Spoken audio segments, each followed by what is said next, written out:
Hello students, तो आज मैं आपको बताऊंगा कि डिटर्मिनेंट्स कैसे सॉल्व किया जाता है और किस तरह के सवाल आईटी जेईई मेंस और एडवांस में डिटर्मिनेंट्स को लेके आते हैं। यहाँ पे डिटर्मिनेंट्स हमको डायरेक्ट ओपन नहीं करना होता। फॉर एग्जांपल हमारे पास अगर डिटर्मिनेंट है A B C D E F G H I, तो इसका मेथड तो यही होता है, सबको पता है। अगर ये प्लस माइनस प्लस पे खोलेंगे तो ए के बाद पहला रो गया, पहला कॉलम गया, क्या बचा हमारे पास ई एफ एच आई, उसके बाद माइनस बी, पहला रो गया, दूसरा कॉलम गया, क्या बचा डी एफ जी आई, और फिर सी के साथ भी यही, पहला रो गया, तीसरा कॉलम गया, क्या बचा डी ई जी एच। ये तो मेथड है, लेकिन हमें करना कैसे है, एग्जाम पर्पज से हम उसको समझते हैं। फॉर एग्जाम्पल अपने पास क्वेश्चन आया, find the value of determinant 1 1 1 A B C A square minus B C B square minus C A और C square minus A B.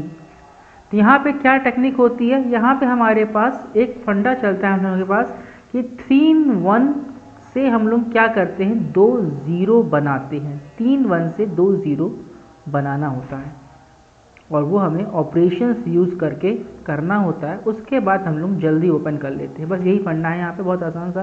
तो समझ लेते हैं कि 3 1 से 2 0 कैसे बनाएंगे। तो पहले हम लोग R1 में एक ऑपरेशन लगा देंगे, R1 माइनस R2। अब सबसे अच्छी बात है, R1 में ऑपरेशन लगा रहे हैं तो R2 को तो टच ही नहीं करना है, वो तो हमारी ऐसे ही रहेगी, और R3 को भी टच ही नहीं करना है, वो तो हमारी ऐसे ही रहेगी। R1 में R2 माइनस करा तो क्या हुआ, 1 में 1 गया 0, a माइनस बी, यहाँ क्या बचा a square minus B C minus B square plus C A. Similarly हम लोग क्या करेंगे, R2 में भी एक ऑपरेशन लगा देंगे, R2 माइनस R3। R2 में भी ऑपरेशन क्या लगा देंगे, R2 माइनस R3। तो अब हमारा क्या क्वेश्चन बन गया, जाके हमारा क्वेश्चन अब ये बन जाएगा, पहले क्रम में तो हमारे पास क्या था 0 a minus B A square minus B C minus B square plus C A, और R3 तो हमारी वैसे ही रहेगी 1 C C square minus A B, और R2 माइनस R3 के बाद ये क्या बन जाएगी, b minus C B square minus C A minus C square plus ई।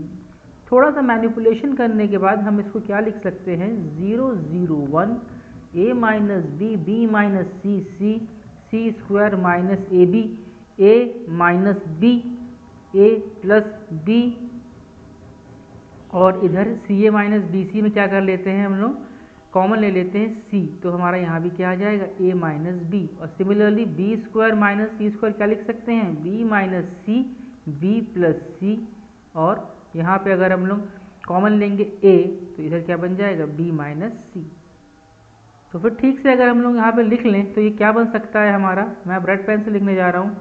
ये हमारा फाइनली बन गया 0 0 1 a minus B minus C a minus B, अगर ऊपर कॉमन लेंगे तो क्या बनेगा a plus B plus C, और इधर कॉमन लेंगे तो ये क्या बनेगा b माइनस सी, इधर भी क्या आ जाएगा a plus B plus C, और नीचे रहेगा सी स्क्वायर माइनस ए बी।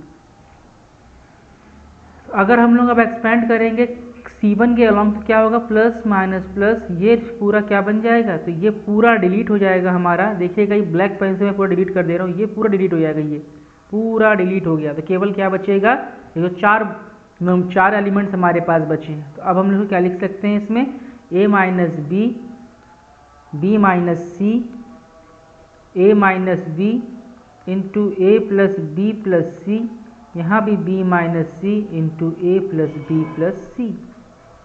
अगर हम यहाँ से a माइनस बी कॉमन ले लेते हैं और यहाँ से b माइनस सी कॉमन लेंगे तो क्या बचेगा हमारे पास, a माइनस बी माइनस सी, ये बचा 1 into A plus B plus C, 1 into A plus B plus सी। चूँकि दोनों रो आइडेंटिकल है तो इस डिटर्मिनेंट का वैल्यू क्या हो जाएगा, 0। तो आंसर हमारा क्या आ गया, 0।